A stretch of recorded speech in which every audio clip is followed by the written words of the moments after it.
people love on a spectrum. Oh, Okay. sure. That I've doesn't given sound that one a go a couple that of sounds times. like a It hasn't like. It's not clicked too for me. trashy, actually. Yeah. It's yeah, pretty that sweet. sounds They're kind of. It's got a good heart. Your heart's in the Yeah. right place. It's Yeah. not like Real Housewives where your heart is in It's the not- flaming dumpster. That's right. Or you just, you're naked and eating alligators. Like that. There's just it's a different level. Wait a minute. They eat alligators and naked and afraid? Yeah. Okay. There was one because it's always two people. We're gonna quickly dive into this, and then Raw? we're gonna run away. But no, they cook it. So the whole point is that you have to survive with a stranger, right? And there were these two people. It's always survivalist. There were these And you two have to be people that naked?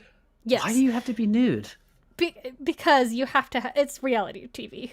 Who knows? But these two people got matched up, and usually they always like track people's weight from when they start and when they finish, because most of the time people end up like not getting enough calories for the amount of Right. effort that they're putting in. There were these two people, one of whom ended up getting sick and had to leave. The other guy stayed to the end.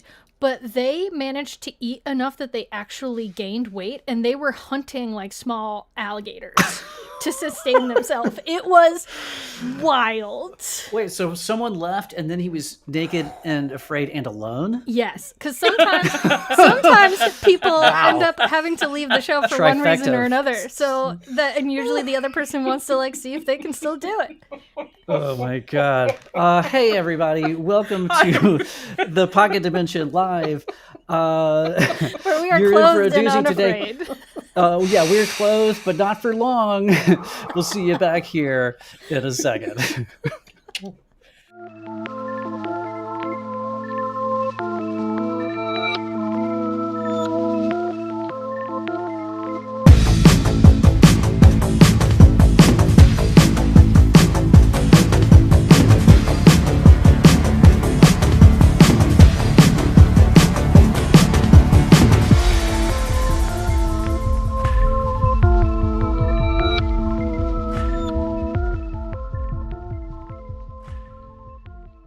Hey, Yes.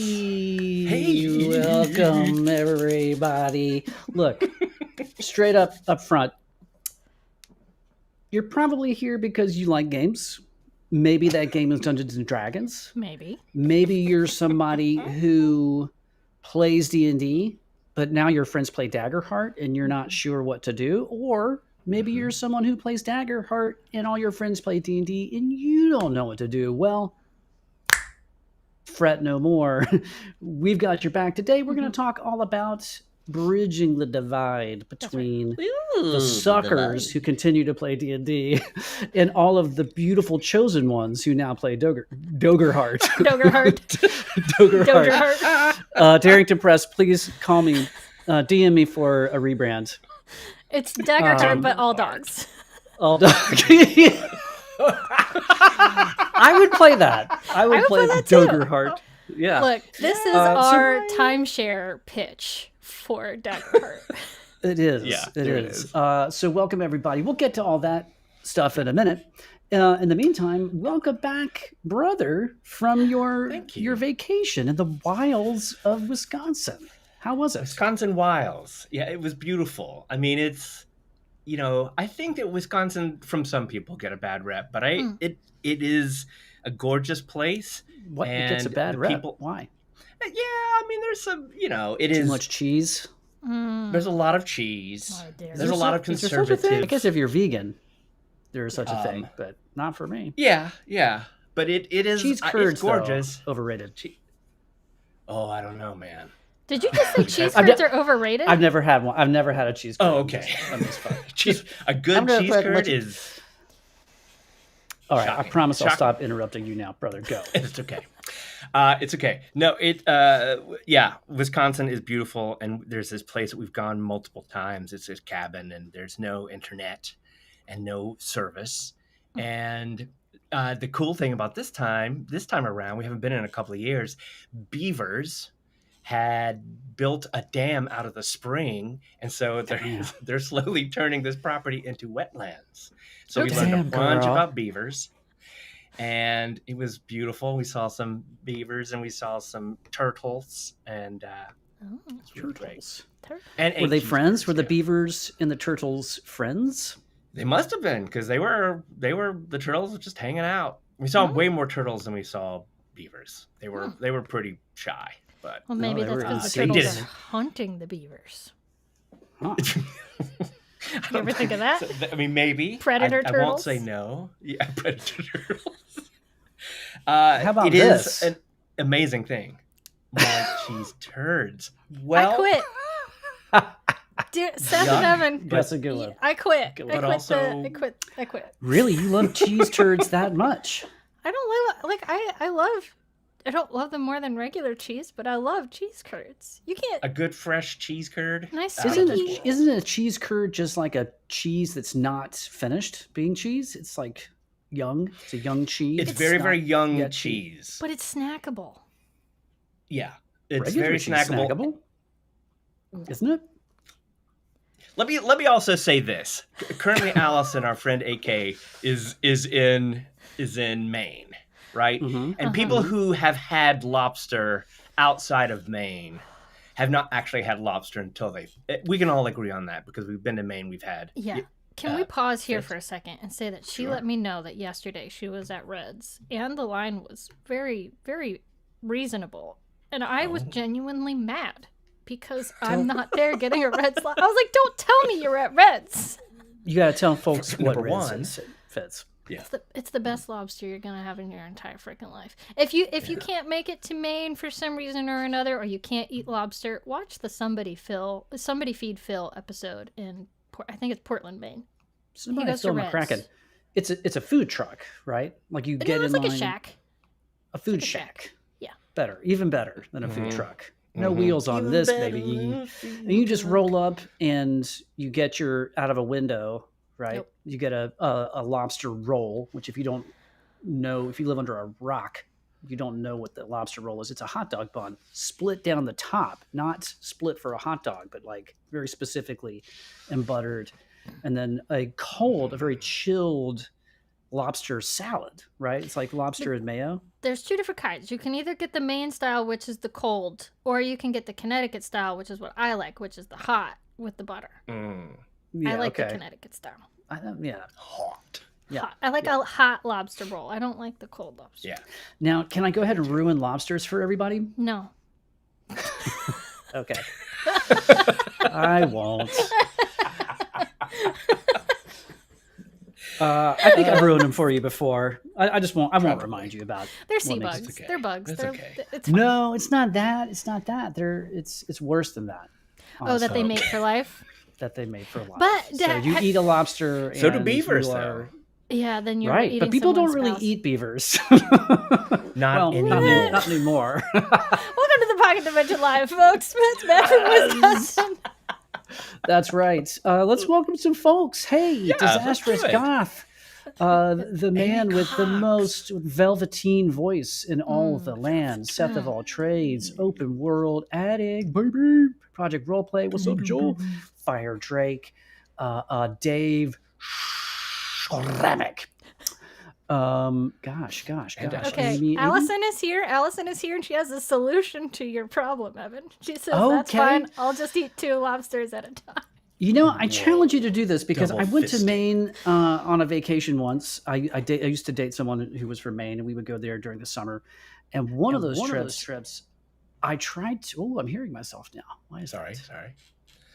On one of those trips, I did try to eat 2 whole lobsters. We had lobster twice, and I couldn't do it, man. Like partway into the second lobster, and I was not in one sitting, but like just on the same trip. On the And same- even Yeah. Oh, in the same even trip? on the same trip. Woo, it's a lot. Mm. It's kind of a lot.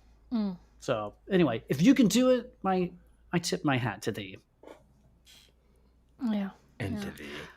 I will close this out with I once ate a lobster. My first trip to Maine, in fact, in my first lobster experience, we went out. This group of friends and I went out to the beach, and this is in Kennebunk, and these hardcore Mainers made lobster in a pot with a fire on the beach, and we cracked these lobsters on a rock like we were cavemen.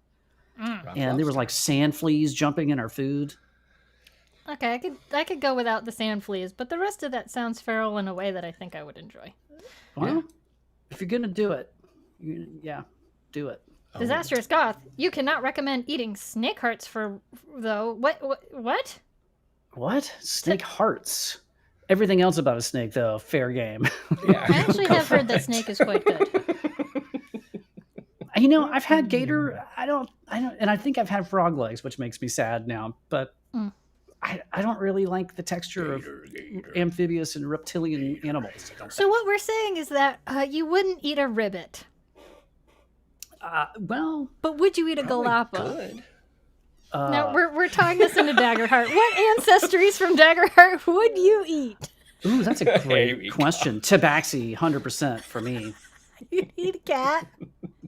Yeah, Probably too man. gay or too what? weak. This is Amy's job. So anyway, how do we convince our pals? You ask them Play what Daggerheart. ancestry they would eat. This is a great topic. And something that I don't know that we necessarily foresaw as the meteoric rise of Daggerheart just in the past few months. We have been so excited about it for much longer than it's been out. When it first kind of came on the horizon after the OGL and all of that stuff, everybody, it seemed, most people were looking for an alternative to D&D. We still, I'd say, there's a lot of things that we love about D&D, but there's some frustrations I think everybody has. What I don't know, I mean, maybe you guys feel differently. What I was surprised by to hear recently was that now that Daggerheart's really picking up steam, there are people out there who are like, no, I don't want to switch, which total respect, like, no yucking of anyone's game yum. You love what you love, and that this is a safe space for that. But I was surprised that there would be as much emotional, like, no, that's not for me. I don't even want to try it. Right? It's like you're the Mikey of gaming, and you're not gonna try something new. Right. That surprised me. Did that surprise you guys? Yeah. That surprised me, but at the same time, it also surprised me, as you kind of mentioned, the extreme reaction that I'm just now catching up to Critical Role saying, no, season 4 is D&D 2024. Yeah, right. Just people have hot takes. Yeah. Woo! Yeah. So I'm surprised both ways, Biff. I'm kind of surprised both ways. Yeah. Speaking of which, why don't we get our hot takes on the record here? Yeah. Fitz, give us your hot take on Critical Role not playing Daggerheart in campaign 4. Go. I mean, here's the thing. I see why maybe they would stay with D&D, which is that, they've been playing D&D for 10 years, and maybe there's a fear that they're going to lose a core part of their audience. However, I just see it as such a marketing potential loss. They've got for Daggerheart. For Daggerheart, yeah, they're missing out on, yeah. Mm-hmm. Yeah, and especially since I think there is an appetite, because I have seen it out there. There's an appetite and a curiosity for folks to see a long form Daggerheart campaign. Like, we've done some Daggerheart actual play, other folks have as well, and even the people that they have lined up to do partnerships with, it's all one shots or adventures, not a campaign. Right. And I think that there is an appetite for a long form campaign. So I'm a little just surprised that they didn't take that opportunity. Will I still watch? Yeah, I'm very interested to see Brennan do his thing, because I think he's a really fabulous GM, a great storyteller, world's finest, world builder. And I am curious to see how they're going to manage the West Marches style of play. I don't know what the West Marches are. So what I don't I don't know why it's called West Marches, but essentially it's just you've got more players than you can seat at a table at once, and so you kind of rotate. It works well for honestly, it works really well for their situation, and I think that the West Marches choice is a very organic, natural progression for them because they're busy folks. So that's system agnostic thing. You That's can a play any system game you West can do Marches that. style. Yeah, Okay. absolutely. So Okay, even if they were playing I thought it was Daggerheart- like Forgotten Realms or something. No, I mean like No. DC20, there's a West Marches Discord that's been going on for a long time. You know, Is an epic a kind of West Marches idea? Yeah, kind of. Yeah, because you sort of it's all players who are playing in the same timeline around the same world, and what each party does affects the other parties, and how they interact and how it changes events in their world. But it's a way to get more people at the table, so they're able to invite more of their friends to be able to be in the cast, which is great. Mm-hmm. Yeah. And it also lessens the burden on the players because they don't have to be there every week, which I think is huge for them because they have so many projects that it did sort of feel like the Thursday night game became sort of tough on them. And this is a way for them to be able to sort of rotate and split. I think it makes it harder on the DM, that's for sure. But Brennan has said that like he does this style all the time and he's used to it. So, if he's an expert GM in that style of play, then great, perfect setup, perfect situation for this crew. Interesting. Yeah. Getting I'm seeing some spicy takes here in the chat.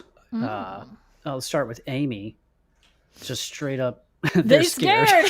I mean, maybe like it would have been. Let's be real. It would have been a big swing for them, knowing that the majority of their fan base probably is D&D, and also that a lot of them, I think, demographics wise, don't actually play. And so to switch up the system on them. Oh, you think that Critical Role's most of their demographic do not play games at all? Yeah, really? whether they play on, and I'm not saying they've never played. Do you have data to back this up? Well, I actually turned to anecdotally. Fitz. I turned to Fitz in Indianapolis and looked at the 6,000 people or whatever the entire sold out arena was. And I said, 8,000. Are you telling me that all of these people play Dungeons and Dragons? And they were like, no. Can't. Okay. And interesting. So why would they care then? Too much, If they don't play, then why would they they don't really have skin in the game about what system it is. They're there for the story, right? I mean, I guess, yeah. So I'll counterpoint you, Fitz, in that to me it seems less that they are concerned about losing fans because of switching systems, more so than WotC is afraid of losing their funnel to D&D as a game, which this is a good segue to Joel says, I heard they got paid by WotC to play D&D. Here's the thing. I just like part of me sees that because I'm such an anti-capitalist at heart, but also like I want more than rumors. Really? Yeah. Really? Are we shocked? I want more than rumors because people are saying that, but like what? At one point, has Hasbro or WotC made like good business decisions like that in the past? Like, they haven't been sponsored by D&D Beyond in a long time. Like, someone show me some receipts. All right, I want to. Okay. That feels like hearsay. That feels like people who just like latch on to the Pinkertons of it all and think that there's some conspiracy that they're being paid. But is it a conspiracy though? Because if they're getting paid by WotC to play D&D, I have zero problem with that. Like, I don't have a problem with it. Like, make your money. Yeah. Make that money, girl. Yeah. Right? We're in end stage capitalism. Make your dough while you can, especially if it's doing something that you love to do. Yeah, make those ones and zeros before it's all meaningless. Exactly. And if that means playing D&D versus Daggerheart, all right, great. Sure. Like, make your dollars. They've got a staff. Okay. We're going to touch on it and go, because otherwise I'm going to dive into a completely different segue that we don't need to go down. I hate when people say that people sell out. The number of people who actually sell out, it's like 1%. Okay, Critical Role are not sellouts. They're making money so that they can support the people who are their employees. They can grow and they can continue to do the game that they want to do and have the job that they want to have, and that you can consume the content you want to freaking consume. Okay, it's not selling out if you can still get the content that you want from the designers and the creators that you want to get it from. Okay, thank you so much. We're gonna move on now. Brother, do you have anything else to add? I have also heard. You can't hear me. No, we can hear you. No, I was just joking because you were like, nah. I have no opinions. I have heard who said it? I think Joel said that there might have been a contractual thing between D&D. The one that sense. Which is possible. Wizards and sure, of course. I mean, who wouldn't go ahead and sign a contract in that would be a lengthy amount of time in order to push their careers, right? So that makes sense to me, and there's no reason to talk about it. It could be a very low-key thing. But I also like the idea that Brennan was like, okay, I want to take this on, but I'm not ready to take on an entirely different system. I'm not ready to do that. I will West March you. I will play with 13 different characters. I will build a world for you, but I'm not going to do 5e. I'm not going to do Daggerheart right now. This is just my total cynical take on that is the Michael Jordan of gaming is afraid of a new system does not. Because they've played other systems on Dropout. Like, that's an argument that that's fair. Them having a contract with WotC is probably feels less savory to their community, but far more real. But shouldn't, whether it's savory or not, it's just a contract's a contract, baby. You just gotta, you signed it. You gotta honor it. So I would believe that they had a contract more than that they're being bought by them, because they have they've had partnerships with them in the past, so it is very plausible that the contract that they signed 5 years ago doesn't expire for 5 more years or something. I could see that being a possibility for sure. Either way, we'll never know. Probably we don't need to know. All we need to know is that there are a bunch of nerds out there still making content that we love. And spreading the love around to the community, which that's right. And it does sound like they're gonna play some Daggerheart stuff. Would I have loved to watch a full campaign? Sure. Yeah. But we're still gonna get some Daggerheart, and hopefully that'll be enough of a boost every time they do something like that. Mm-hmm. Who did they say when we were at the Daggerheart, the Darrington panel at Gen Con? Legends of I don't know if I'm pronouncing this correctly. Avantris or Avantris? Avantris. Yeah. Avantris. Avantris. They're doing one, right? Mm-hmm. And then there were some others who are doing the Dungeons and Daddies. Yeah. I know y'all are big fans. Yeah. And I still have not really checked that out. I'm embarrassed to admit. I love Dungeon Daddies. I feel like they are an adventure zone with slightly fewer in-jokes, a little bit more approachable. Also, they have a full-time female cast member who is either super hilarious or her jokes fall dead flat. I love her. She's really funny. They're all very, very, very funny and also good players. I mean, they do some really interesting things. Yeah. Start at the beginning. Start first. First season. Oh, yes, for sure. First season. Start from the beginning. Yeah. Okay. I think I've got a good hot take for us to cap this portion of the show off with. Yeah. From our good pal, Disastrous Goth. They should be playing Shadow Dark RPG instead. Boom. I mean, you're not wrong, sir. You're not wrong. Everybody should be playing Shadow Dark. Everybody should be playing Shadow Dark. But the caveat being, if you GM it, because I cannot stay. We still have this incredible game. It's It's happening. It's Matt, happening this Matt's- week. I mean, it's You've Oh, been, wait. it's you've been being working on edited this right? week. Oh, Yeah, we haven't put Matt- it out yet, guys. No. Everybody's. I know. Oh, get ready. We've Get ready. been a little busy. We've We've been a little. We've had stuff going on. It's been a very busy summer, but oh my god, you guys are not ready for this. I think we had witnessed the brilliance, Lauren's brilliance in their writing, and when we did the character creation, which we did live on stream, and we were like, wow, this is super in depth and really incredible. But you're not ready for the GM genius that man possesses. So hopefully that'll be out soon. We'll let you know. I made a little slideshow. I know. Will you show us? Will you show us the thing? Your timeshare pitch?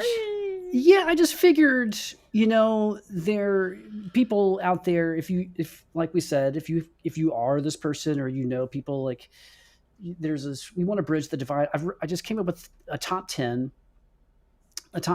of things that you could maybe share with your friends, or say to your friends, that might help bridge this divide. Let me see. Let me get my presenter. So this is, I'm calling this, how do I get my friends to play Daggerheart? Wonderful.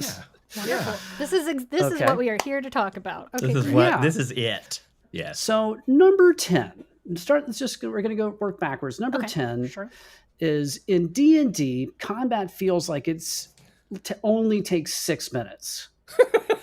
Underwater. Yep. In Daggerheart, we are done fighting by the first chorus of Sweet Caroline, baby. Bum, bum, bum. Could not be more wrong, sir.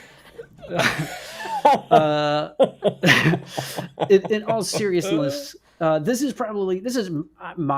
our, maybe collectively, a lot of folks' number one kind of gripe about D&D, especially if you're doing, if you are into actual play, you don't want to, but even if it's just your home game, and I say if, like, your home game is less important than an actual play, which is certainly not the case, but you want to hit the brakes on your game and get super bored, sit around for 15 minutes while someone shuffles through their spell book to find the right spell, and then changes their mind and does something else. Or especially if you're playing virtually, man. There's something about it. I know.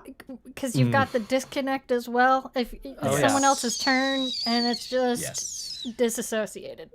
Oh man, 100%. Oh yes. Yeah. Anything else along these lines you guys would like to offer? It's funny because there was, I will admit I had it as well, there was fear of the initiativeless system. Mm-hmm. When it was first said that would be a thing. But once you kind of dive into it and experience it and get used to it, it is hard to go back to initiative. Yes. Yeah. It is really hard. It's much harder than I expected. Yeah. Yep. It's kind of shocking. It's like a splash of cold water in your face. But not on a hot day, on a freezing cold day. Yeah. It's just... I feel... Okay, I'll say this. I feel like I have spent, since 2020, when I started learning 5e for the first time, since 2020, I have immediately tried to make 5th edition combat easier, more streamlined, less waiting, more engaging, more fun, blah, blah, blah. I think in some ways I've been able to do that. I continue to do that 5 years later, though. And I think that is, no matter what, that's part of its problem. I'm not saying that you can't have 5th edition combat with its intricate mechanics and the reasons for so many things, and the exciting stop of what you're doing and go, right? Like, I'm not saying that people don't do that. I watched Abria do it. We've all seen other people do it super well. Yeah.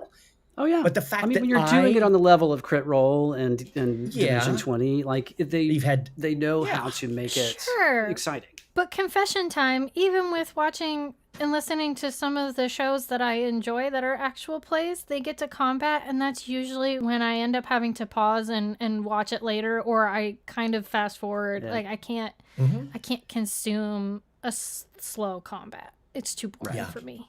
It is Yeah. it when it's bad, when it is a slog, it isn't fun at all. And so I feel like no matter what, it's one of those examples that people say currently there is no 6th edition Dungeons and Dragons, obviously, but even 5th edition was still taking a lot from the earlier versions of this game, right? And I feel like it's the thing that you can't get away from. You have to say, here's initiative, here's this, here's that. And other systems start there, the DC-20s, it's not right there, the Nimbles, the Daggerhearts, and they try to kind of make it just more engaging, more helpful, more all of that. So no matter what, even if you do achieve that, if you're a YouTuber and you achieve that beautiful balance of really fun combat and role play, first off, hats off to you. Secondly, I've been watching your videos and I'm trying to use everything that I learned. But lastly, damn it, it's 5 years. Yeah. And I've played hundreds of games and I'm still not that much better at it. Is that 100% me, or is it something with the system? I don't know. It's definitely me and the system. But anyway, But those are my you can't thoughts. take full responsibility for it, because the system, no matter who you are, you get into combat and the brakes get slammed. Now, and that's not to say that you can't, because the counter to this is not saying that Daggerheart can't be, because maybe some people love combat in D&D or DC-20 or Draw Steel because you like crunch, because you like to optimize. Just because Daggerheart doesn't have initiative doesn't mean you can't optimize. There are absolutely ways, especially in combat, that you can do certain combos, that you can interact with the other folks, you can have people go before others and be you can still be strategic, and you can, if you want to, you can artificially slow the combat down to optimize in Daggerheart if you want. You're just not being forced to hit the brakes in the way that some other systems do, to make it very clear cut of, we are now in combat encounter, we are now in social encounter. So yes, just because Daggerheart is a little bit more fast paced doesn't mean you can't optimize as well. I have two thoughts. Quickly give go ahead. Go ahead. Yeah, no. This is probably going to fit better in one of your slides. So go ahead. Two thoughts. First of all, Tanya, thank you. Tanya! Thank you so much from the bottom That's of what I our was going to hearts. do. Also, my recipe for making anyone play what though? D&D or Daggerheart, or both, either. Daggerheart, or probably. any kind of game. Homebrew a cute companion pet. Show them the picture. If they're not all in yet, homebrew a powerful talking sword. Fair. I love this. Yeah. A cute one. A cute, powerful. Yeah, a cute talking. Sword, Yeah, hopefully. yeah. Los Dos, baby. Los Dos. Number two. Have you guys ever seen that Patton Oswalt's bit about how he says we should stop celebrating birthdays after a certain age, and then you just start celebrating them every 5 years or something? It's like, no one cares when you're 41, right? Your next birthday, they're going to celebrate is 45, and then the next one's 50, and the next one's 60. Sure, but why not get your cake? Maybe. Well, you can still have cake. You just don't. Nobody has to come to your party. You get all the cake. Sure. Fair. Yeah, you can eat all the cake you want. Okay, great. It's your birthday. Thank you. Okay. Yeah. Maybe combat in D&D should be like that, where there is no combat until really, really high stakes, consequential combat. You know what I mean? Like, those are some rules. Into the campaign, you're going to fight Strahd or whatever. That is going to be like, you're going to be all in on that. Everything else, like fighting some zombies on the road to wherever the hell, then you break out some DC-20 rules. You break out a Fate roll, or you break out some Daggerheart rules, and you just move on by. Anyway, just a thought. I mean, no, that's a good thought. My only counter to that is that your character sheet is like... Shut up, Evan. No, your character sheet's like 85% combat mechanics in D&D. So, like, just play a game that has better options for you. Just play a different game. Just play a different game. That's it. Play like All right. a Powered by the Apocalypse system or something. Yeah, power. It does feel apocalyptic right now.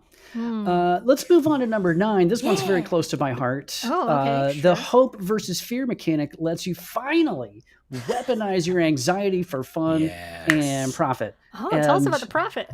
I know. I don't really know what the profit is unless you're Critical Role. But still, it sounds fun.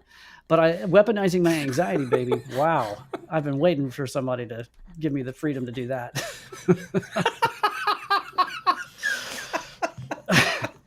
Turn it into a real boon for you. Murder. I know. Murder machine. We're just all out here doing our best. Oh, You know? Just doing our best. You're not wrong. Yeah. Doing better than most, brother. Yeah. Hope versus fear. I mean, there's not a lot left for us to say about how cool this is. You guys already know, unless you don't. But, That's fun. Yeah, slide into our DMs and we'll talk about how to weaponize it. That'll be another slideshow entirely. Next week, we're going to be talking about how to weaponize your anxiety for fun and profit in actual play.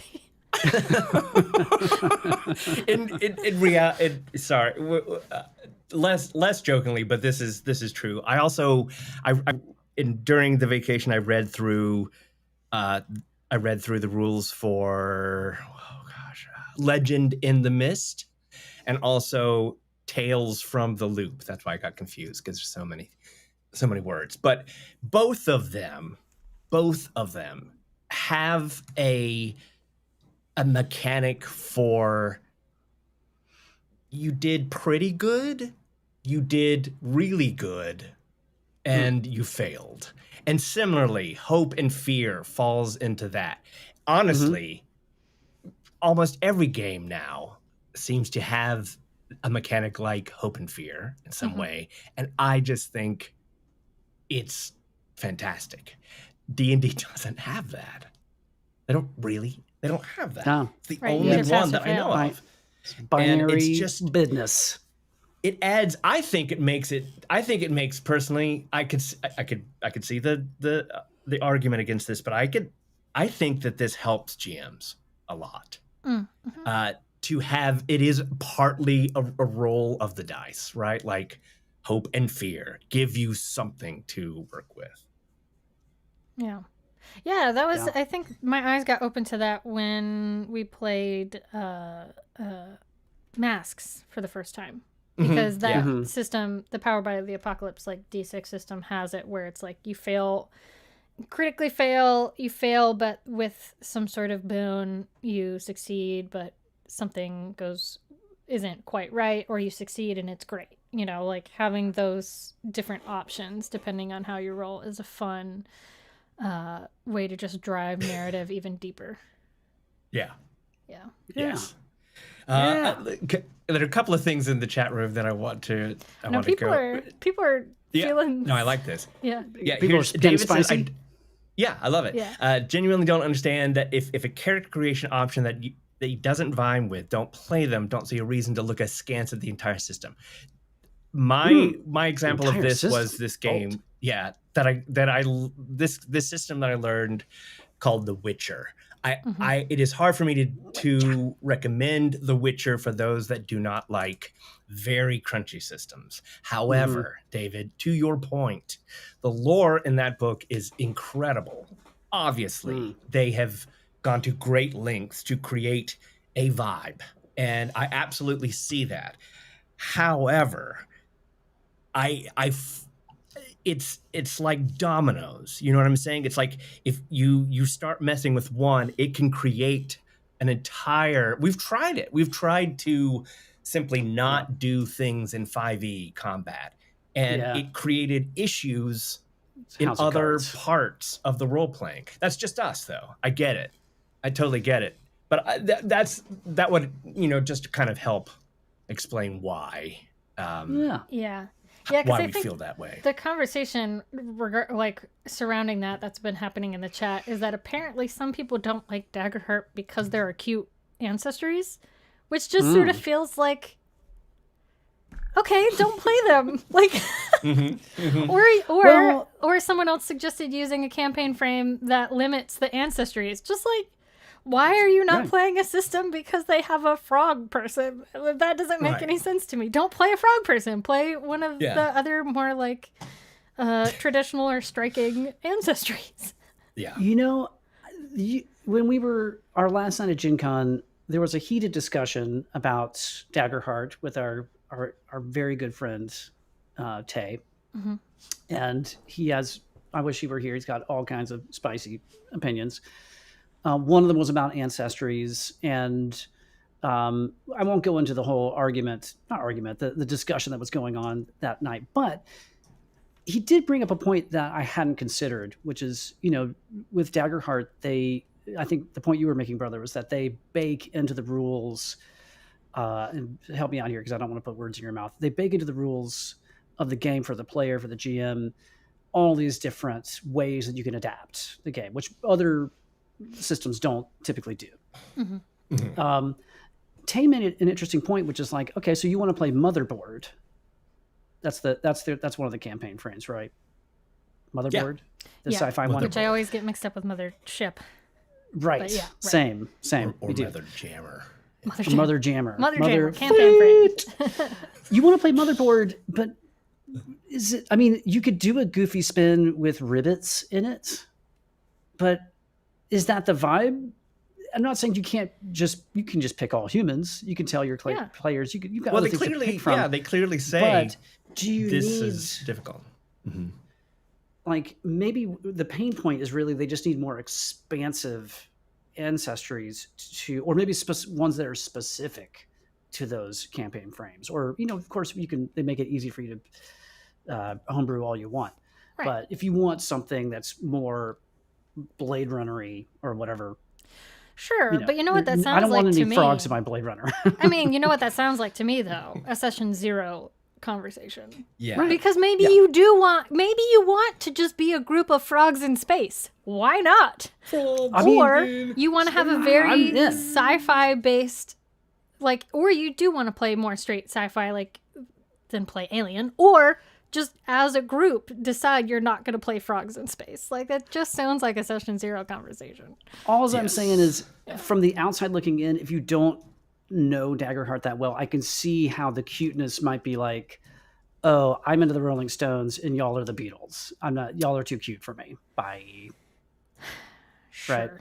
I like Pepsi. That's Coke. Aesthetics are important too. I mean, branding, also, that's fair, because, Matt and I have been saying since the beta that it has a very shiny sheen. It does. Yeah. It has a sheen to it, and so if the branding doesn't stick with you, then I can't, fine. Then the branding doesn't speak to you. I don't know what else to tell you. Crack a book. I have definitely backed down on that, on saying things like that because of the campaign frames. I think the campaign frame concept saved all of that for me, and then of course playing with our friend Austin in a game where he so successfully really took the concepts of all the things, or as David is saying here, the ribbits are hulking, haunted looking amphibious monsters, right? And Austin's sign me up for that. Classes ancestries were all bugs. And that changed it for me. It's like, oh, wow. But it is tough because it is a happy, shiny looking book on the outside and on the inside. And maybe they just need to do a campaign frame box set, right? Where they just go hard in on the branding for it. So Age of Umbra is just a goth box. And then Motherboard is sci-fi box. Beetle and Grimm, hello. Hello. It's time for you to get a sweet ass deal. Sir Lillard. We've got a few more slides. We do. I know. Let's keep moving. We can obviously debate and talk about this all day. Yeah. We can. And I'm gonna speed through the next couple, and then we might slow down again before we reach number 1. Okay. But for next up, number 8. Yeah. In Daggerheart, you don't need a law degree to figure out the difference between your character level and your spell level. Bam. God. Now, that's not inherent just to Daggerheart, but it is a Daggerheart thing. So thank you, Spencer. Thank you, all the game designers, for making us not have to break our brains with the maths. Next, GMs, you will not spend 6 days prepping an entire encounter with the Sea Hag just for your players to say, fuck that. We want to seduce Blacksmith McHottie Pants. You sure? Why? Why is yes? Why? This feels like a system agnostic problem, but okay. What? No, but the thing with Daggerheart, I mean, yes, I'm not saying that Daggerheart is the only one. Oh, it's less of system. the seducing Blacksmith McHottie Pants and more emphasis on the prep time, you're saying. The prep time, yeah. Yes. No, actually, I was... The ability to create Blacksmith. No, you could, except it is in the rule book of Daggerheart that you can't have Blacksmith McHottie Pants as a character in any of your campaign frames. Oh. Not allowed. So that's why you're not going to have this. No. AK says it the most, that the amount of prep time is just, it's far less, much easier entry point for GMs. Brother, I'm sure you have had us at your table too many times for you to count. For you prepared something very elaborate, and we've just, like pretty much every game in existence, gone a direction you did not anticipate, and you're like, damn it. Yeah. So it seems like, from what I understand, as not a GM, that Daggerheart, there's like going to be a little less heartburn there. Is that fair to say? Yes. Yeah. I think it's very fair to say it's definitely not cipher system level where Blacksmith McHottie Pants just gets one number, boom, and basically is done. But yes, I would say absolutely. It's a part of the freaking GM screen. The ability to just on the fly create things. And that is unique to, not unique to role-playing games, of course, but it's unique to a branch of the fantasy game genre, right? Like D&D doesn't really have that. You have to get people like Mike Shea to help you create with that. And again, that's great. But again, you're messing with things that should never be messed with. No, you're messing with core concepts of 5th edition. Yeah. Like, I need to get Blacksmith McHottie Pants right now. I need to know their stats. Right stat. I need to get in their stats. I need to get into their stats. In their stats. I do remember that when I was GMing for a minute, that like coming up, making sure that the balance was correct and getting stat blocks for monsters and stuff.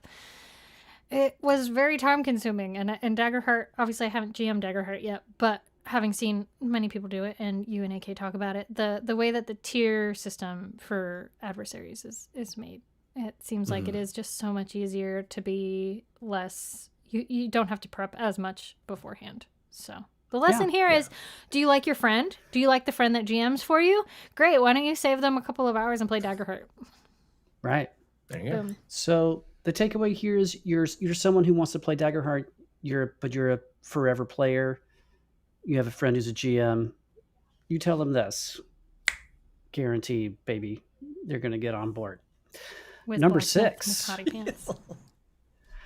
In Daggerheart, combat can take a break from doom scrolling Instagram when it's not your turn.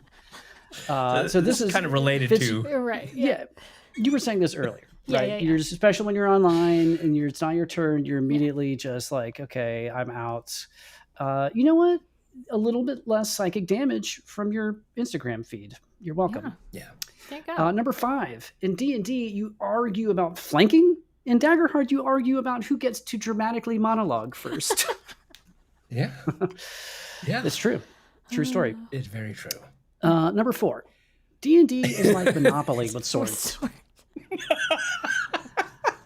Number 3, we're coming to the home stretch, you guys. We're just moving on.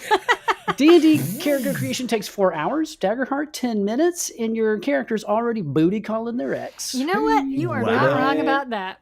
The session, depending on what level a Daggerheart game you're playing, it could take a little bit more than 10 minutes. But if you're just doing level 1 and you go with some of the suggested options, really the majority of the character creation takes place in the connection questions. And goddamn, you're right. You get that X. You get Yeah, baby. all them connections, them juicy connections with the other people at the table, and boy, does it break the ice. Your juice be free. Ooh, girl, let your juice flow. Oh, okay. Ooh. Wait, that's not that kind of show. You know what? I will say this, and I know our good friend Joel is not going to want to hear it, but the only system I can think of that takes 5+ hours to create a character, DC 20. Moving on. Number 2, you don't need to carry 4 rule books, That's 3 true. expansions, and a blood oath to Gary Gygax. Just roll them 2d12s, baby. Just show up and play. Yeah.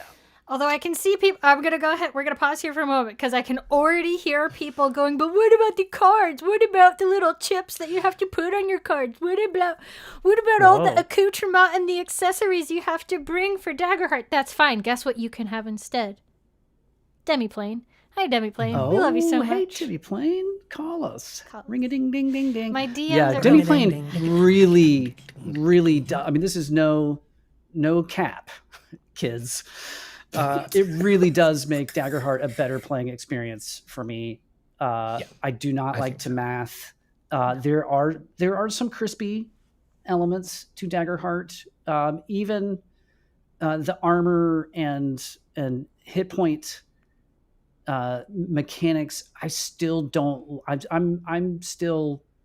They're not my favorite. That's the crunch. It's still my That's the sticking crunch point. in Daggerheart is the hit points and armor. It's not I as like crunchy as it was the originally. idea of it, and it's not that it's not well executed for what it is. It's not a criticism. I just there's something about I can't even really put my finger on it. I don't love it. I don't love having to think It's that it's much. one. It takes me out of the game. It's one extra like bite of crispy crunch that I could have lived without. But you know what? Yeah, it's fine. That to me is the only like part of the game that I'm like, that's the part you're gonna have to explain to people, right? Now, the other stuff feels very intuitive.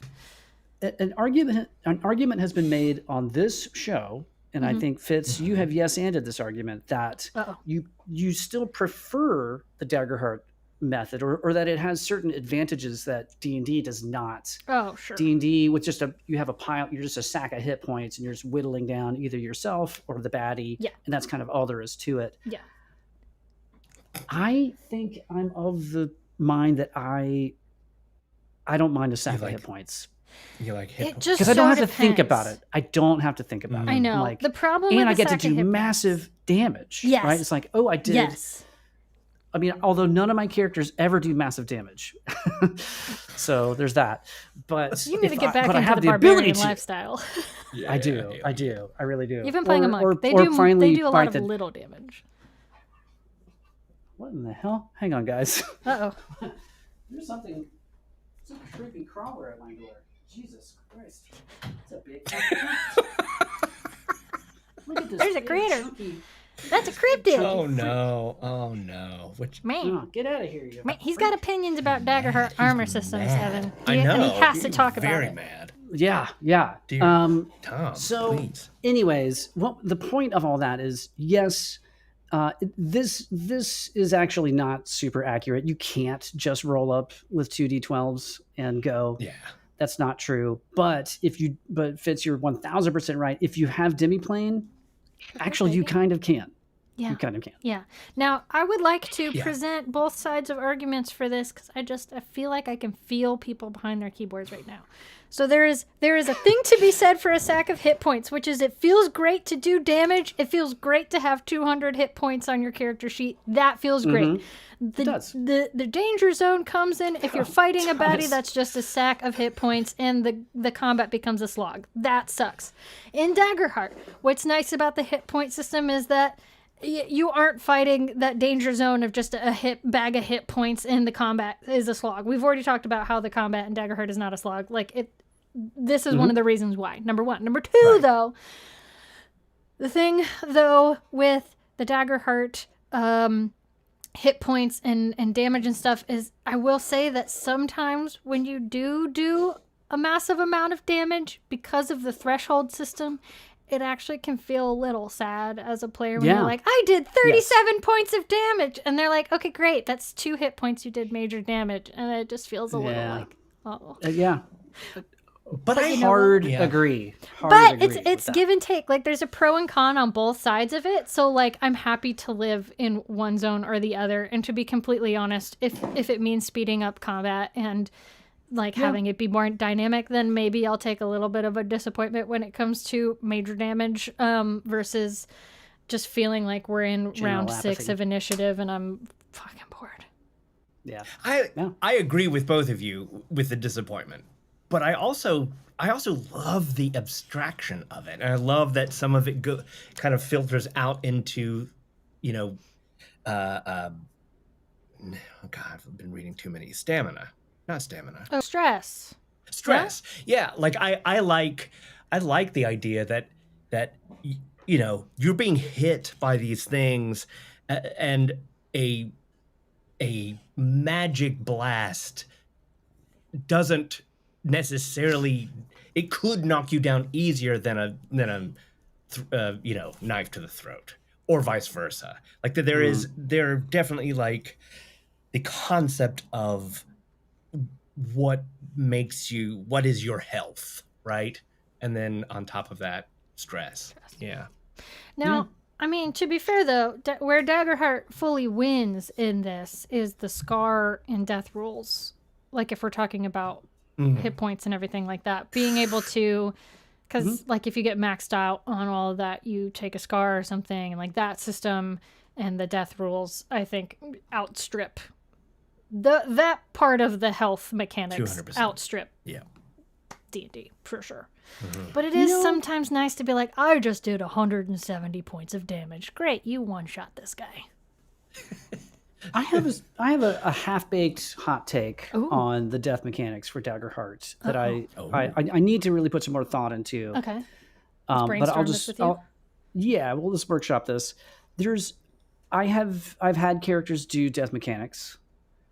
There's something about choosing in that moment that plays a little weird to me. Of like, because when you're in death, there's something that's the control's taken out of your hands, right? Out of your hands. You're now in D&D anyway. You're now in the GM's hands, or you're in the hands of the dice. When you get to choose your fates, I kind of feel like there should be only certain scenarios where that is triggered, right? Where you have the option to go out in a blaze of glory, or you know what I mean? Or like, I'm not saying it well. I don't know what the alternative would be. I want to put some more thought into this, but there's something. Like maybe there's a default option and you can opt out or something, but like there is. But also like maybe like we were saying earlier, like in a great big boss battle fight, maybe you unlock certain death mechanic rules that you don't get in the I'm fighting some wimpy scarecrows and whoops, they take you down to 0 and now you're going to go out in a blaze of glory. I mean, not that you would choose that, but like that shouldn't even really be. I think that's why there are the options though, is that like, because you want to, I hate this game. I hate these people that I'm playing with. I want to go out in a blaze of glory. That's exactly right. But no, I think it helps the oops problem. Because especially as a GM, I think we've all been there where we're like, oh, this encounter was supposed to just be a little fun bunch of scarecrows. It's Halloween week and I wanted to give them pumpkins on sticks to fight. And I just accidentally TPK'd my party. Like just that can happen. So having an option to kind of let them get out of that is sort of nice as a failsafe.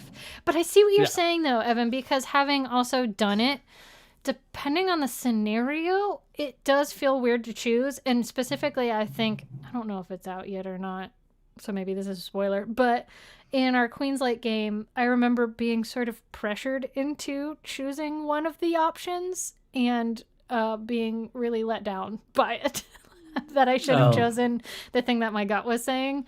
But feeling like there was an expectation by the table to choose something else for strategy reasons, and then being let down by that choice, and that felt really bad. So I do think that maybe like there being and again, maybe this is just a session 0 thing of like you and your group decide, hey, this is the default death move option, so that if you don't know what to do or in the moment you're overwhelmed and you don't want to pick, this is what we'll go with. Maybe that's a way to work around that feeling. Yeah. I don't know. Yeah. Well, like I said, it's a really half-baked idea. I know in experiencing it, people talk about, oh my God, it's the death, like just glowing about the death moves in Daggerheart. And I'm not saying no. You're not to that. I'm not sold. saying anyone's wrong. I'm not naysaying at all. Yeah. I'm just saying my somatic experience of that was a little bit different. I do also think, I'm gonna be honest here, Evan, I think we might have played them wrong. Well, that's very likely with me. No. I think we did too, because I remember watching some other AP or reading it or something and go, wait a minute, we didn't do that right. Oops. Okay. Well, then we'll just retcon all of that. We could have also been playing, honestly, we might have been playing old rules. I don't know if they changed or something. Well, yeah. We were playing old rules. Yeah, so it's possible. Yeah. But I mean, I will say though that like it as a whole, I think I appreciate the death moves in Daggerheart, even if they don't always feel, even if in the moment that they occur, they don't always feel great. I think that they're a really good fail-safe for like the majority of tables, because also you never want to be in that situation where like you've got a player who for one reason or another like doesn't want to die, and then you feel like as a GM you can't hit them, or like if they do die like there's anguish there in a way, or you feel like you have to like do some rewrites and then it doesn't feel fair to the other players and stuff like that. Like the way that they've done it in Daggerheart, I think just sort of makes sure that more people can have their kind of fun overall. That's an excellent point. And as rab1.com says, but the choice being in the player's hands is the entire point. Heard.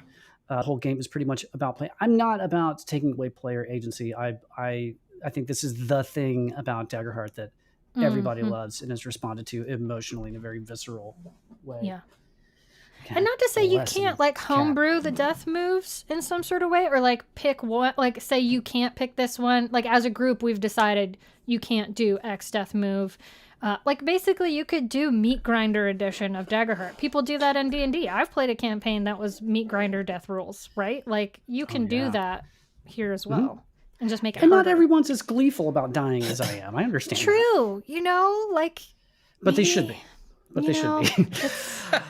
Should Should we do number one? You have a Daggerheart death wish. Let's do what is number one, Evan? I'm curious to see what your top one is. In D&D, you roll for initiative. In Daggerheart, you roll for trauma bonding, and honestly, it's just way hotter. Boo, boo, boo, boo, boo, boo, boo, boo, boo. I think this was kind of my. No, go ahead. Explain your slide, sir, before I have my hot take. Oh no, this was just kind of like my David Letterman. You know how like in his top tens, the number one's always like the stupidest one. This is it. Yeah. So. Yes, Dreamweaver, we have done Death Store in DC-20 a couple times. Yeah, I loved it. Three times. Yeah, there are elements of similar vibes, and actually, I know we're at number one, but I will say that is partly why I love DC-20's Death Store, and then Daggerheart, is that for me the concept of being a hero and going out. I've never loved unconsciousness and just like doing there, and then the monsters just die. There's this. If you are the hero, make it heroic. You're like, I'm gonna make a choice. I'm going out with a.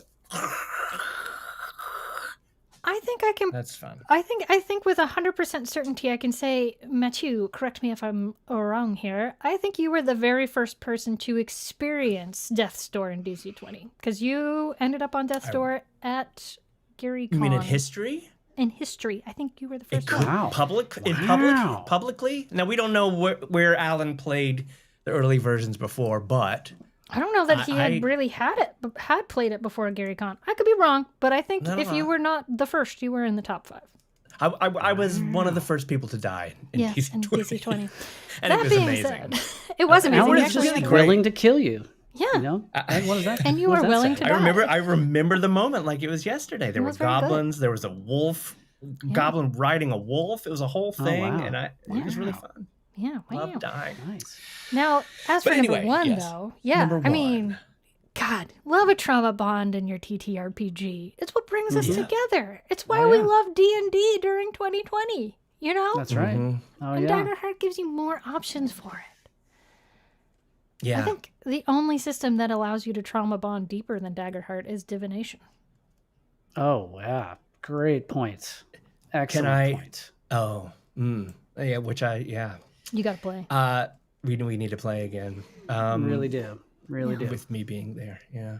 Here is the number one that I think creates trauma bonding it creates the trauma that you can then bond over later.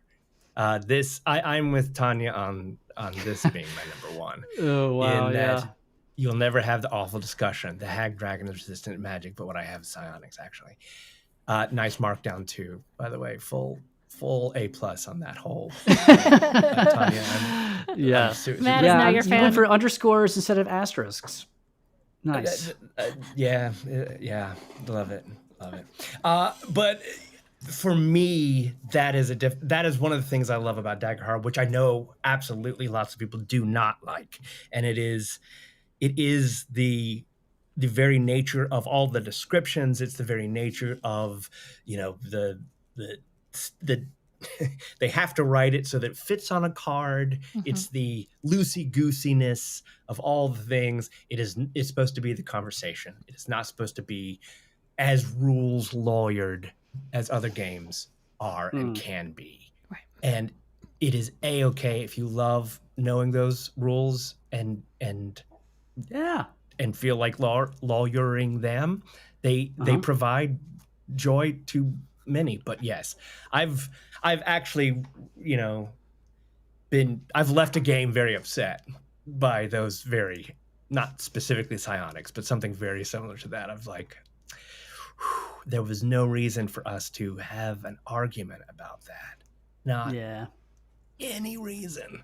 Right. That's No. not why we're here. We're not here to fight you guys. No. Especially It's not like that GM anyway. versus player. But Right. especially like player for real. I mean, player is one thing, but the game master who it's another whole bag of tricks. Like D&D doesn't necessarily set the game master up to be, here is the final word. It doesn't really do that all the time. Or maybe it's because Dungeons and Dragons has been around for so long and there are so many people who know every single rule. But these other games very out of the gate say, look, we're not trying to break everybody's reality right now. Can we go through, can the game master who has done this work and has brought stuff to the table and that you're hopefully enjoying, can they be the ruler for this, the law, the judge, and say, this is the way this is going to be. I don't know exactly how this should go. Can we not look things up? Can we just keep going and then talk about it later? I think other games do that far better than 5th edition. Yeah. And therefore less stress, less strive. Some people love the actually, but I They think do. for our group, it just brings stress in a bad way. I think some people like to argue. Some people like to get into the nitty grit and to have fights over that kind of thing. It's not. You know what? It's not for us. I just had a thought. And I know that Okay. similarly to how I know that I understand and I concede that most people aren't as gleeful about D&D or dying rather, sorry, as I am. I think whether it's any gaming system, I will fully admit, and I don't have to admit this because I'm sure it's painfully obvious to anyone who is either playing with me or if you're it's an actual play watching me play that I really don't know the rules very well at all. But here, there's a freedom in that. And this is what it is. This is similar to how I feel about dying. I've seen people argue with Matt, with other GMs about rules, like players who will get into arguments about something they want to do, and the GM is saying no, right? And I've never ever understood why that is happening, because the GM's godlike status is a great big comfy blanket to me. And this is not a ding on player agency, but if something messed up happens to my character, like tell me what happened. Tell me, what do I have to deal with now? Like, you are unique in that area. I want the GM has all the power, right? And I really, really like that. So I think when it comes to getting back around to this idea of like, if you are a rules lawyer, no shade here. Like that just means you love games and you love the intricacies of gaming and whatever it is that you've fallen in love with. You want to know everything about it. Total respect. But if you want to be like me, no, and I don't suggest or recommend that you do, but if you do, then what you should do is know as little as possible, show up with the bare minimum amount of knowledge of what you have to do, and you might have a better time because you're not caught up in the rules. Right? You're not like taken out of the moment because, this doesn't work like that. Just listen. It's like playing music. You have to listen to your other players. You have to listen to your GM, which PS, this is the most, more than, I guess this falls under player agency, but this is the thing I think Daggerheart nails more than any other system that I've played is, this is the grossest word, but I'm going to say it anyway, fomenting this opportunity for players to do just that, to listen, right? And when you listen to just creating this opportunity for everyone to really be present, and when you're not thinking about the rules so much, then you might have a better time. That's beautiful. Yeah. Well, you just you like to be surprised and delighted is the thing. Oh, I love it. I love to be surprised and delighted. Or I like to be surprised and horrified. True. But you are delighted by horror. The horror of it all, the death of it all. Okay, you got me. I'm going to speak of, though, in defense of rules lawyers, because I have a tendency to... I wasn't slamming rules lawyers. Come on. You weren't, but I'm saying, I'm coming from the other view, because I have a tendency sometimes to be a rules lawyer. I can feel it in my heart. It's like an ugly demon. Every now and then, blah, blah, blah, falls out of my mouth. I don't want to hear that negative self-talk, Fitz. Right. Slap that right out of your mouth. I have a delicious, wonderful rules lawyer demon that occasionally exercises it out of my face and into the world. There we go. But I will say that it is simply in my case, it is a anxiety of coming from a place of feeling like I need to defend myself. It is fully a defensive thing. And it's never, to be fair, at least for people like me or me, it never is coming the I don't trust you. It's never coming from I don't trust you. It's I have to protect myself first. So maybe this is where the trauma bonding of it all comes in. This is a part of this is my shadow self that I am working through with games, because the temptations so frequently, especially in D&D and the more crunchier systems, is I have to defend myself. I have to defend my character because the outside world is trying to strawed me with a wood chipper or something. I don't know. Well, you bring an excellent point. Trust is a big part of this. And if you have a GM who's like, just being a dick and trying to kill you and bending rules for like, I'm not saying that anything goes, right? Like that's not what I'm talking about. There are combative GMs out there, but those are bad actors. Yeah. We're not talking about that. No. I'm just saying next time you play your game, let your GM try to kill you. Apparently, we need to play Paranoia because the GM is God, and you're not allowed to know the rules. So apparently, we need to play it. The players can't know the rules as part of the rules.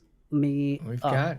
Can I highlight one last comment here, which I think is the most Yeah. insightful comment? Do it. It's this one from beguiling essayist BGPV. Best viewers on streamboo.com. Remove the space.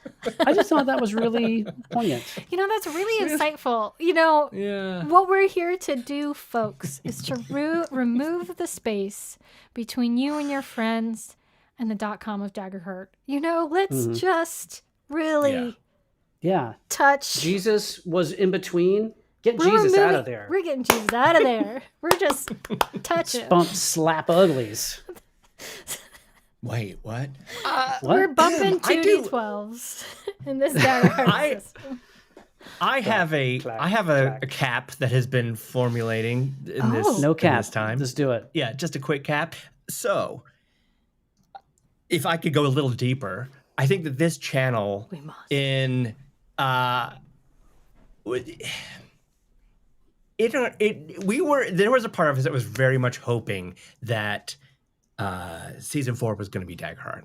I mean, am I wrong about that? Not only would it be something that we feel like we found, as many of you out there have, and so we have this kind of thing, just like the DC-20s and all the others, Draw Steals, and then Daggerheart felt like our game. We are theater kids and performers, and we are, it did fit. And for me as a GM, it feels just my speed, and there's so many things about it.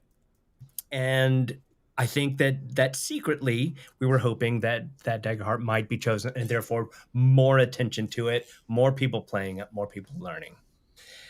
I will say though that if anybody watching this is feels like me also, I don't feel a disappointment from the decision that Critical Role has made, because I also realize that every game comes from Dungeons and Dragons, right? Every single role-playing game in the world created. Yeah. And it didn't exist before D&D.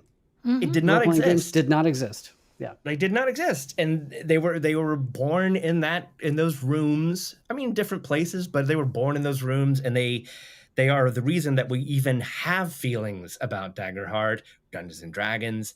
And I've said this a billion times before, and I'll say it again. We're in such an amazing age where we have these choices, because we didn't have these choices even 5 years ago. Right. And I think that to find your space, to find your people, to find the GMs that you trust, and you don't feel like you have to rules lawyer them, and you find the players that have that balance of respect and heroism, there is a game for you. This decision by them, it has made me kind of say, okay, look, this means that Dungeons and Dragons is not going anywhere, and that means that I should learn about these things too. I should keep them in my periphery to understand. You can have a favorite, but you can also get better. Continue to try to get better. You know what I mean? At the things that are out there. And I feel like, I don't know. I feel like everybody today has said some really amazing things, not even pro and con, but just like in support of, and defiance of all, rules light, rules medium, rules crunch. Yeah. Look, so I think I can sum up my feelings here, which are that I like that. I have thoughts and opinions on why they chose Daggerheart or D&D, but guess what? At the end of the day, it's their game and their table, and they can play the game that they fucking want to play, and that is the privilege that everybody who plays these games gets to have, is you play the game you want to play and have the fun you want to have. That said, if you really want your table to play Daggerheart, and these 10 reasons to get them to come over don't get them to play with you, at the end of the day, just offer to order a pizza. Say, hey, I'll bring the pizza if you come and play Daggerheart with me. There you go. That's it. That's all you gotta do. Boom. Somebody else said the same thing. Oh, really? Here. Number one was, it was somebody back here in the chat. Someone out there agrees with you, Fitz. Yeah. You know what? So Number at the one, end of the order a day, pizza.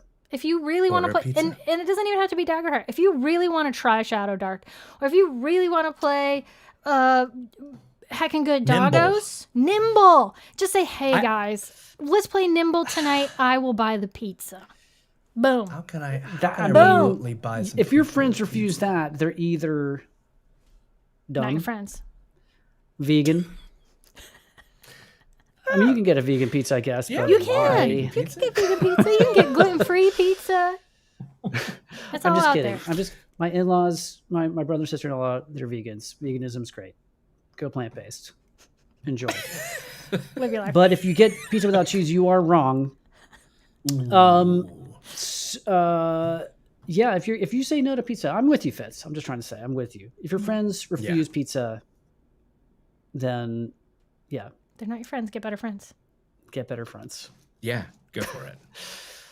Okay, this is ending on a really terrible note. I ruined it again. Okay, how about this? I'm gonna buy our friend Seth of all trades pizza from afar. So because he just got Nimble, and so Ooh. Seth, I'll send you some pizza. You know, Oh, I have we'll been play. thinking more and more that we do need to, if we can, we need to get a CB whatever on the books. We need another Castle birthday. We need to play some of these games in person. Y'all have some pizza in person. And Lou Malnati's, you can get Lou Malnati's frozen delivered. You Just saying. can. Yeah. It's happened to us. We I sold just one person on Daggerheart. Look at that. Boom. Yeah, real. Wow, the hardest sell, Joel. I thought I you were know. staunchly like, wow, you're gonna not even just try it, you're gonna buy You'll it. buy it. Bless your heart, Joel. I think, and you don't have to give up your love for DC-20 or any of the other games that you love. No, Yeah. But that's the point. The whole point. let us know when you do. We would like to play with you. So, Yeah. Finally, Lauren David Reagan hasn't had pizza in months. Bless your heart. Okay, what's the hop Okay. I guess you're into the getting hot ripped pocket. or something, but Look. is getting ripped that Yeah. important? Lauren, you need to hop into the hot pocket dimension. You need to say, hey, these are my diet restrictions. I want pizza. I guarantee you we can come up with an edible We'll help you. pizza that will fit your Pizza-esque. diet, okay? You know what? Pizza-esque. I've been vegan, experience. and I did find it's not. They call it pizza. It's not really pizza, but it was effing good. There's a book called Thrive. There's a very good vegan cookbook, and there's like a vegan pizza that Lauren, I guarantee would be totally fine with whatever your diet is. Go find that book, Thrive, by Brendan Brazier, not to be confused with Brendan Fraser. Why am I plugging this on our show? We should probably leave. Go but not before. veganism and Daggerheart, folks. I love how you were like, go to hell, vegans, but also But also, go here's buy a resource vegan for you books. if you are vegan. I'm not here to yuck anybody's yum. I just like No, trashing you really everybody. aren't. Yeah. I love inclusivity. I love everyone loving what they love. And I also want you to love what we love. And here's something coming up that we love. This Tuesday, September 2nd, please go to all of the places where you get your podcasts, or go to anywhere that is at Bud and Herb on socials. That's TikTok, Instagram, YouTube, Blue Sky, at Bud and Herb everywhere. But go to your Apple, go to your Spotify, wherever you get podcasts, and please download. And if you're really nice, review, leave a comment, even that's even better. The Adventures of Nigel and Twigette and Squeef. It is not a spinoff. It is a little mini series, 3-arc episode. It begins on Tuesday, September 2nd, and it is following some characters created by the one and only Seth MacKay, some unhinged goblins who are on an adventure. Please go check it out. It would mean the world to us. It is on, and to clarify, it is on the Adventures of Bud and Herb feed. That's right. Yes. Yeah. If you're already subscribed to Bud and Herb, you're just going to get it. But if you go to find the Adventures of Bud and Herb, Oh, thank you. That's a good clarification. Don't go looking for the Adventures of Nigel and Twigette. You won't find that. Yeah. Go subscribe to the Adventures of Bud and Herb, and it's just gonna be there. Boom. Because it's in the same world. It's in the same world.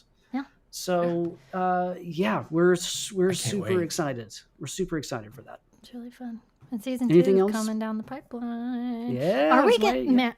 I have a question for you. You and AK have been gone for a week, and we've been living in Bud and Herb world for a minute. Yeah. As your number one biggest fan, can you tell us, is there any ADHD 20 coming up? Not to put you on the spot. There's a whole new episode about being pushed and pushing. Like I'm pushing which you is- to say? Yeah, it's interesting. Yeah, exactly. It's actually it is not an official trait. It's kind of like our branching out of what ADHD traits then make us feel or do. And yeah, that's coming up also very, very soon. Okay, great. Within a week or so. So Oh, that's nice. happening. And yes, there will be a new ADHD 20 channel as well. Yes. A time. And yeah, I need to write.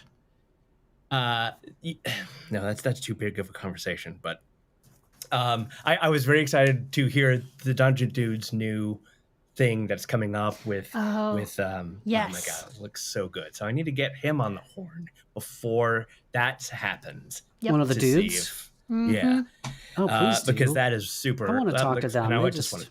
I just They're want the to talk best, man. to him They're the about it. coolest. Yeah.